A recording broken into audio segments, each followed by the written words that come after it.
Marvin Oriha wasn't a kingpin, a gangster, or a major player yet. He became the target of one of Sydney's most calculated gangland hits. A 24-year-old barber and design student, Marvin lived a normal life. But his loose ties to people inside the Commandos placed him dangerously close to a world built on cocaine profits, violent power struggles, and the shadow of drug boss Olan Maradian. When Maradian was executed in June 2023, the underworld shifted and Marvin was suddenly exposed. On May 2023, he was gunned down in a precision hit that triggered an 865-day investigation, 11 arrests, and the shocking allegation that the mastermind, Failina Kola Matangi, orchestrated the murder from behind bars. Marvin's death became one chapter in a much bigger war. The paradox of Marvin Oriha. Understand why someone like Marvin Oriha ended up murdered on his parents' driveway. You first have to understand the strange double life he was caught between. The two worlds that kept circling him until they finally collided.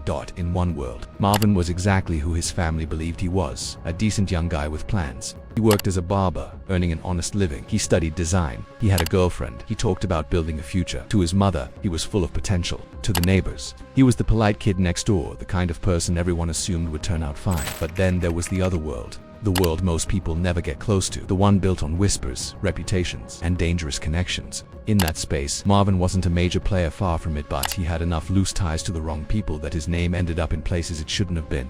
Marvin Oriha had links, light ones, but still links to the Commandos, and this is where a lot of people misunderstand his story. He wasn't a patched member. He wasn't hyped. Police have made it clear that before he was killed, Marvin wasn't even on their radar as anyone important. He wasn't arranging shipments, he wasn't brokering drug deals, and he wasn't in the room when real decisions were made. But he knew people. He appeared in photos at gatherings with people who mattered in that world. He floated close enough to the power structure that, in Sydney's underworld, it was enough to put a target on him. Because the Commandos aren't a weekend motorcycle club. They were founded back in 1968 by William George Jock Ross, and over time they became one of the most feared organized crime groups in Australia. They dominate huge parts of Sydney's cocaine trade. They enforce loyalty with violence. They don't bargain. They remove obstacles, so when Marvin brushed against that world even from the outside, he stepped into territory where even the edges can swallow you whole.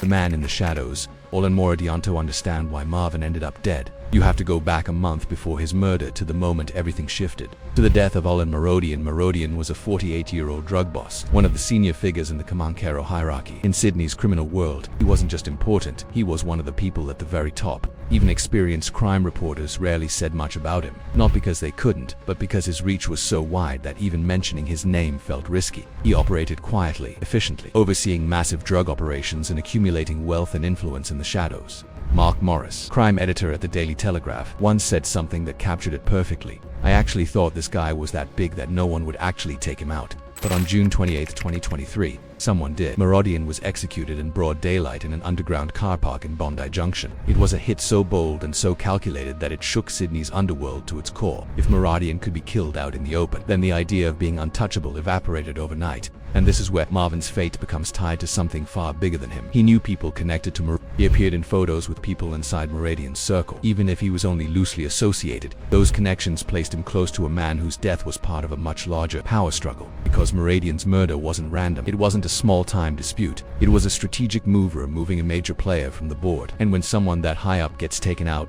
anyone connected to him, even indirectly, becomes vulnerable. Anyone who might have known anything, anyone who might have been seen in the wrong room or the wrong photo suddenly becomes a possible threat. Marvin Oriha was one of those people, and whether he understood the danger or not, he was already in the crosshairs. The precision of violence. What makes Marvin Oriha's murder so deeply unsettling isn't just the brutality, it's the precision behind it. This wasn't a heated argument that spiraled out of control. It definitely wasn't some impulsive street attack. This was a calculated, rehearsed, almost mechanical hit, carried out with frightening discipline. Think about what had to happen for this to work. Surveillance. Someone had been studying Marvin for a long time, not guessing, tracking where he went, how often he left, which roads he took, what time he usually came home. This was patient, systematic observation done by people who knew exactly what they were looking for. Coordination. The gunmen didn't just pull up by chance. They arrived in a specific vehicle, moved with purpose, completed the hit in seconds, and vanished before neighbors even realized what was happening. That kind of timing doesn't happen unless every angle to approach, the escape route, even the quiet moments has been mapped out in advance. Logistics within minutes. 2 cars were found, burning, one on Cave Close in Green Valley, another on Lewis Street in Bondi Heights. Those weren't panic moves. They were pieces of a larger escape plan.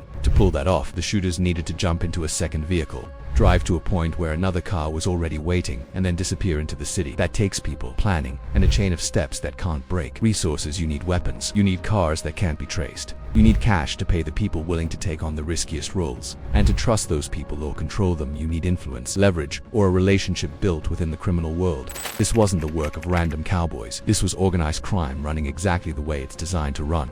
When detectives combed through the scene, they found shell casings, reconstructed bullet paths, and mapped out where each shooter stood when the shots were fired. Everything pointed to trained individuals, people who knew what they were doing long before they pulled the trigger.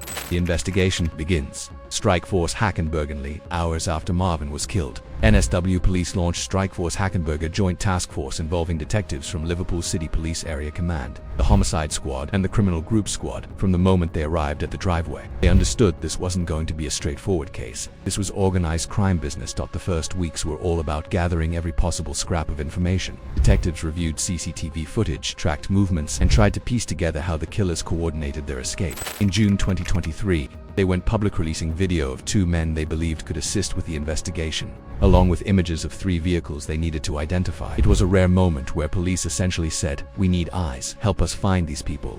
Behind the scenes, the real work had already begun. Detectives were following phone data, analyzing financial patterns, and speaking to Marvin's associates and family. Slowly, a larger picture started to form, one that showed his death wasn't some isolated act, but part of a broader and darker network. By July 2023, barely 6 weeks after the shooting, police made their first major breakthrough: the arrest and charging of a 22-year-old man linked to the killing. More arrests followed, more charges followed, but these were the foot soldiers, the ones who carried out the orders. The person who planned the entire operation was still in the shadows, the players who killed Marvin. Eventually, the investigation would lead to 11 people being charged in connection with Marvin's murder. Each person had their own role, some big, some small, but all of them part of the machine that carried out the hit. The alleged shooter, Joseph Lima, at just 23. He was charged with murder and identified as the man who allegedly walked up to Marvin's vehicle and fired the fatal shots. He's the face of the execution, the one who pulled the trigger, but not necessarily the mind behind the operation.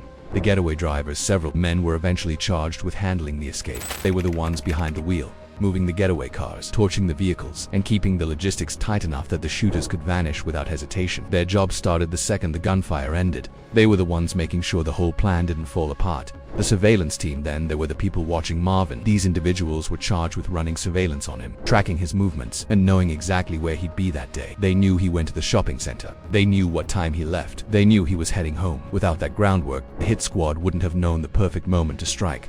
The weapon handler, one of the most critical players, was a 26-year-old man who was arrested inside Silverwater Correctional Center. Police allege he supplied the firearms used in the murder. He wasn't there pulling the trigger, but he provided the tools and even gave instructions to the shooters on how to use and maintain the weapons. In a professional hit, the person who controls the guns is as important as the one firing them. The mastermind. And then came October 2025. More than 2 years after Marvin was killed, police arrested 29-year-old Valina. This is where the story turns from shocking to almost unbelievable. The mastermind behind bars. What stunned investigators and, honestly, anyone watching the case was the allegation that Kolomatangi planned the entire murder from behind bars. He was already in prison on unrelated charges, yet police say he was still able to recruit people, give orders, coordinate movements, and pay the network that carried out the hit. The idea that someone can run an operation like this without ever leaving a cell raises huge questions. How do you control people on the outside? How do you direct violence with that level of precision? How do you maintain power when you can't physically move? But that's the reality of Sydney's underworld. At a certain level, prison walls don't mean much. Kolomatangi was already well known to police, tied to the city's criminal landscape for years. He had been the target of multiple assassination attempts himself. His reputation was strong enough that people listened, locked up or not. Phone calls, messages passed through intermediaries, trusted associates acting on his behalf. That's how bosses run operations from prison. And according to detectives, Kolomatangi was skilled enough to organize a professional killing without ever stepping outside. He was charged with murder and knowingly directing the activities of a criminal group. When he faced Burwood local court, police made one thing clear. They believed he was the architect of Marvin Oriha's murder. The weapons journey. A chilling discovery in July 2025. Forensic testing revealed something that sent a shock through the entire investigation. The revolver used to kill Marvin Oriha was the very same gun used months later to murder 20-year-old Bolden Dung in February 2024. Think about what that means. A weapon is used to kill a man in his parents' driveway. Then, instead of being dumped or destroyed, it's cleaned, maintained, and put right back into circulation, ready for the next job. That's not a coincidence. That's how Sydney's underworld works. Guns are resources. They're passed around, reused, and shared between crews handling different hits. Bolden Dung was shot outside his home in Fairfield. Height says he was loading his younger brother into the family car before school. He was the brother of Dutdung, who himself had been accused of organizing another murder tied to drug disputes and gang feuds. For detectives, this discovery said everything. The same underworld pipeline, the same weapon, the same infrastructure was being deployed for different targets. There was an economy of violence at play, where tools, people, and operations were recycled from one job to the next. The broader bloodbath. To understand why Marvin Oriha was killed, you have to see the bigger picture. His murder didn't happen in isolation. It was part of a much larger wave of gangland violence. Since August 2020, Sydney has seen more than 20 targeted, fatal shootings believed to be linked to organized crime. These weren't hidden attacks carried out in the shadows. These were public executions, people shot in driveways, car parks, gyms, shopping centers, open spaces, witnesses everywhere. Marvin's death was one chapter in a much wider, bloodier conflict. Early in this wave of violence, most of the clashes centered on the long-running feud between the Hamzi and Alameddin groups. Police pressure and internal bloodshed eventually tore those factions apart. But as their war faded, the Comanches stepped deeper into the spotlight of Sydney's criminal world, especially when it came to cocaine distribution. At its core, this entire conflict is about control of the drug market, and not just any drug. Cocaine. Sydney has become a lucrative target for South American cartels and major international crime syndicates. The product arrives by sea, slipped into legitimate cargo, hidden inside containers coming through the ports. Once it reaches Australian shores, local organizations like the Comanches take over, handling the distribution. The profits are massive. The stakes couldn't be higher. In that kind of environment, anyone holding a valuable position in the supply chain becomes a potential threat. Maybe they're tied to a boss who's falling out of favor. Maybe someone thinks they're being disloyal. Maybe they simply know too much. And when that happens, they become targets. Marvin Oriha had a loose connection to a lone Moradian, someone the underworld had decided was a problem. And that connection was enough to make Marvin a problem too. The investigation took 865 days. Solving Marvin Oriha's murder took 865 days. Not everything. The court cases are still unfolding, but identifying and charging the mastermind took almost 2.5 years. Think about that. For 865 days, Marvin's family had to live with the reality that someone had deliberately ordered his death. For 865 days, they watched as detectives chipped away at one of the most complicated investigations in recent years. Strikeforce, Hackenberg, moved slowly but deliberately. They gathered CCTV from different suburbs. They followed digital traces, phone activity, encrypted messages pulled through specialized technology. They interviewed hundreds of people. They worked sources undercover. They built a map connecting the people, places,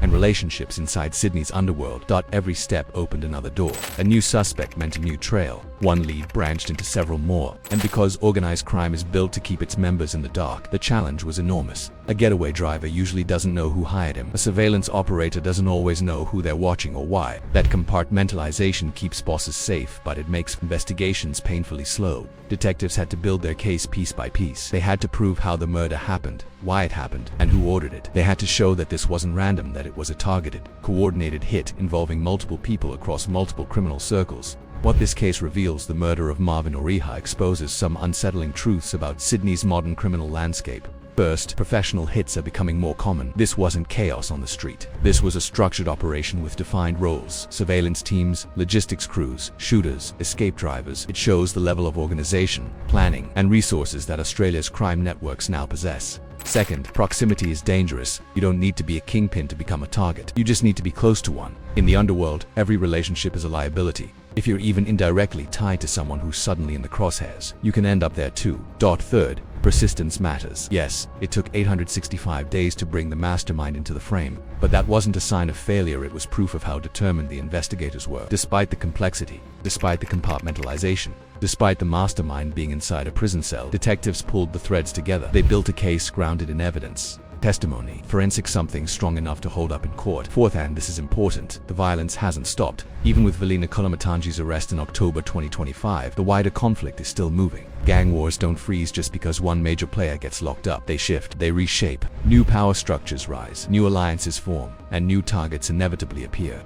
The human cost under all the details, the forensic evidence, and the long investigation. There's something that can't be overlooked. A 24-year-old man lost his life. A young guy with plans, goals, a girlfriend, and a family who cared about him was killed in broad daylight in a quiet suburban driveway. His girlfriend watched him die. His family was left broken. And the neighbors in Elizabeth Hills, the people who saw him as a very good boy from a very good family, were forced to confront the fact that professional killers were operating right outside their homes at its heart. This story isn't just about the machinery of organized crime or the timeline of an investigation. It's about what happens when young men get pulled, sometimes willingly, sometimes by sheer bad luck, into worlds where violence is just part of how business gets done. Conclusion: the unfinished story, the order that sealed Marvin Oriha's fate, sits at the crossroads of ambition, coincidence, and a dangerous company he kept. He was a barber. He studied design. He was a loyal son and a loving boyfriend. But he was also connected to people operating in a violent world. And on a May afternoon in 2023, that world caught up to him. The investigation into his murder isn't finished. The trials are ongoing.